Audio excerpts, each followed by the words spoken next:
NEO అందిస్తోంది MBBS plus PG degree abroad options with low cost fees.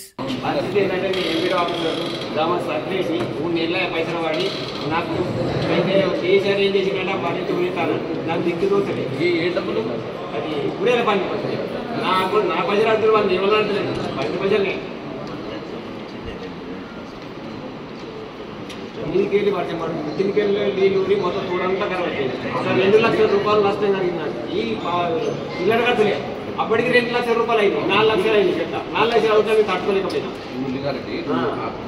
Bill వచ్చినాకన్నా ఉంచాలి అట్లా అయితే సార్ అనుకున్నాం, కానీ కిందికి నీళ్ళు మొత్తం సర్వం కలిపిన అదే బాధ్యత మీద ఉరేసా చెప్పితే ఎవరిద్దరా నాకు చెప్పు మరి.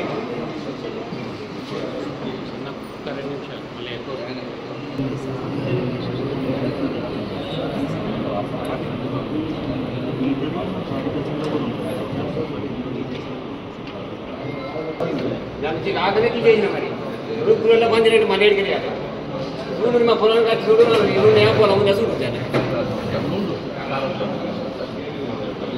నాకు గుర్యాధారాలుగా మునిగిన 2వ పదలా మీదికి వర్షం పడు కిందికెళ్ళి గాలి వరకు పెట్టింది. తోటంతా కరవై 1,50,000 ఖర్చు అయింది. అలా మునిగిపోయినా.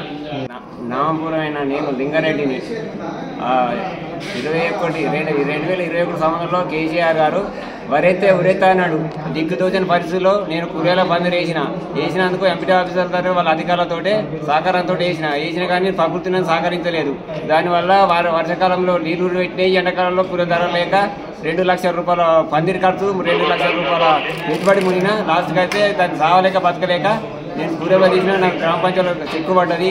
ఎంపీ ఆఫీసరు గ్రామ పంచాయతీ సెక్రటరీ మేడం పైసలు వేయ ఏం చేస్తా ఏదైతే ఎవరు ఏదైతే సాగుకోవాలన్నది మేడం.